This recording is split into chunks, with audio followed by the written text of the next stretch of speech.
Alright guys, now we're out onto the vehicle. What we're going to be doing right now is actually taking and testing out the Vident IBT200 battery tester.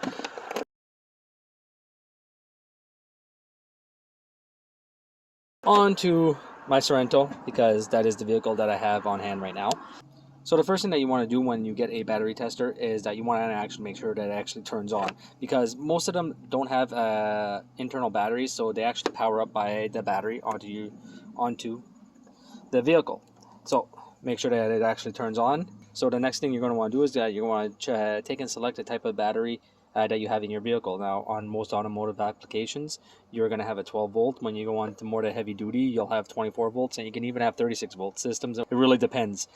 This one does 12 and 24, so we're going to take and we're going to pick 12. What we're going to do right now is that we're going to check the battery capacity. That's going to be the first one. What we're going to do with this one is that we are going to take and we are going to pick SLA for standard lead acid. The LSI is still a lead acid battery, but it's for the stop and go systems. The VRLA is also it's pretty much the exact same thing as the SLA. Then you have your gel and you have your active glass mat, the AGM. So what we're going to do is pick this, and we're going to come here.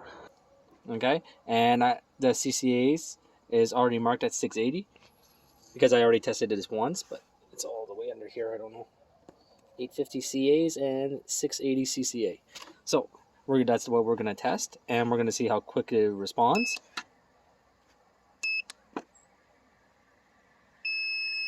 And as you can tell, that was pretty quick. So now, as you can see, my state of charge, which is my SOC, is at 100%. The state of health of the battery is at 88%. The battery ohms resistance between the two posts is at 4.38 mega ohms, which is very, very good. And this one's rated at 680. We just did the battery check to make sure that the battery's in good working condition. Now what we're going to do is that we're going to do a starter test and a charging test. So for the starter test, what you're going to want to do is that you're going to want to get in the vehicle. I'll select that first, or a cranking test I should say. Alright, so we're going to click on cranking test. Is that you want to make sure that all the loads and everything are off into your vehicle. So you don't want your AC compressor on, you don't want the radio on, you don't want the wipers on, you don't want the lights on, you want everything in the off position. So typically if you drop below 9.6 volts onto a battery while cranking, that's no good. And your battery is going to end up needing replacement. So that's what we're going to do right now. And if you haven't noticed, you have a good, maintenance or replacement is going to be required, and replace now. That's basically what those three signs mean. So we're going to press enter, and now it's just going to tell us to start the engine. Now, one thing I'm not liking about this little tool is the length of the cables, because just a little bit longer and I could put it up onto my dash or onto the windshield, and I could crank the engine and see what's going on. Because right now what's going to end up happening is that I'm going to have to get in, crank it, and then get out. So we'll do that. We're going to go and start the engine.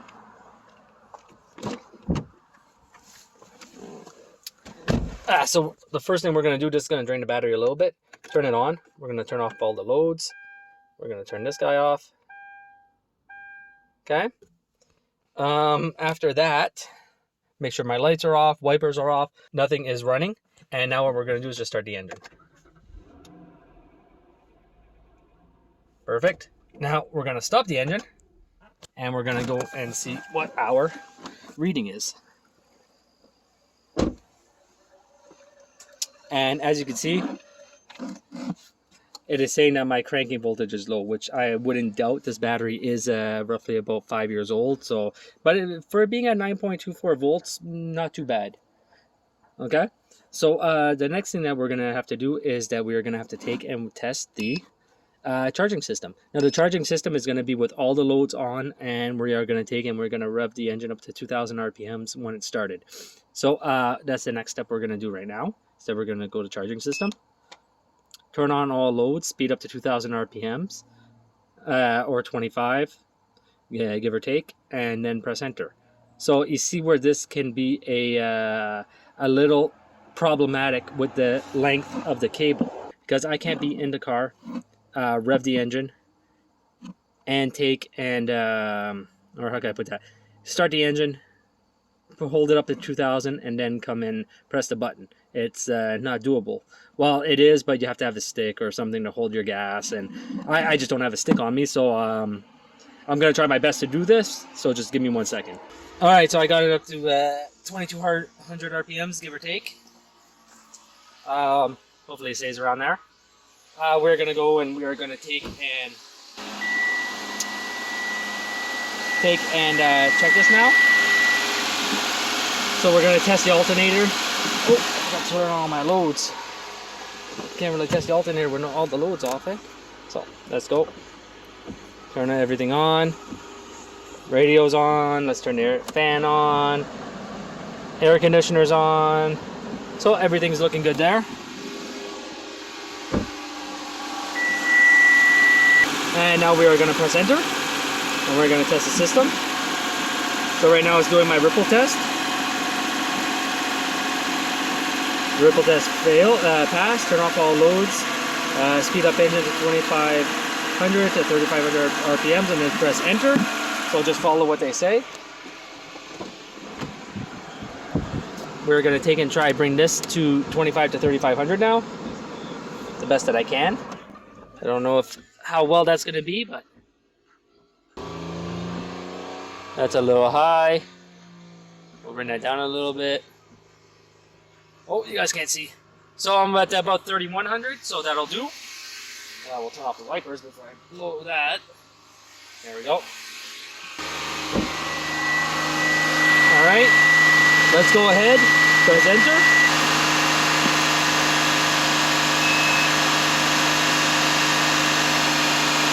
Ripple of 97 millivolts, so that's all good. Loaded at 14.3 and unloaded at 14.6. So there's nothing wrong with my charging system. That's perfect. So in a matter of, well, in this video, in a matter of under 10 minutes, I did my battery test. I did my starting test. And I also did my alternator test. So it went through all three tests, and I'm not too surprised with the results from it. It is a battery tester, and as a battery tester, it should be able to at least perform 3 tests. Now, the things that I don't like, well, the main thing that I don't like is the length of the cable. And I knew that that was going to be an issue. So in order to make that, or in order to fix that issue, all they have to do is add, I don't know, make the cable at least 5 feet. From what I'm gathering. Okay, and that actually depends on the vehicle, because my battery is on the driver's side. Now, if your battery is on the passenger side, that's going to have to be a little bit longer to come in. But they are going to have to make that cable longer in order to do this test, because especially for guys like me who do this on the go, I'm typically by myself. So I'm typically by myself, so I don't have anybody to come and help me out onto the vehicles. Okay, I'm not gonna go up to my customer that's inside their house while I'm out working on their car or at the garage and say, "Oh, can you guys come and crank the car for me?" More than likely they would, but at the same time, me personally, it doesn't look very professional. I'm there to fix your car, and then I'm asking you for help. That's just the way that I look at it, and that's my personal view onto it. If you're calling me to come fix your car, it's because 1, you don't want to do it. 2, you don't know how to do it. So, besides the length of the cable, though, the tool is actually great. The feel of it, the clamping force of the clamps, everything is great onto this tool. The screen is nice and big. It's clear.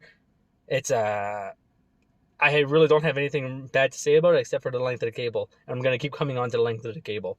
But yeah, so if you guys want, there will be a link in the description. I am not getting any commission for this. Okay. I'm doing these videos out of the kindness of my heart. To try to show you guys that there are tools out there that don't have to cost a fortune. Like, I'm going to show you guys a battery tester that I bought about 5-6 years ago. And it's one of the Snap-on battery testers. It's just a basic battery tester. Basically what I have right there. And the tool cost me $350. Now, this tool cost me $51. So, and it does a test that the Snap-on basic battery tester does not do. The basic battery tester from Snap-on, well, the model that I have, it doesn't go in and it doesn't give you the resistance of your battery. So, yeah, that's it for this one. I hope you guys enjoyed it, and I'll see you guys next time.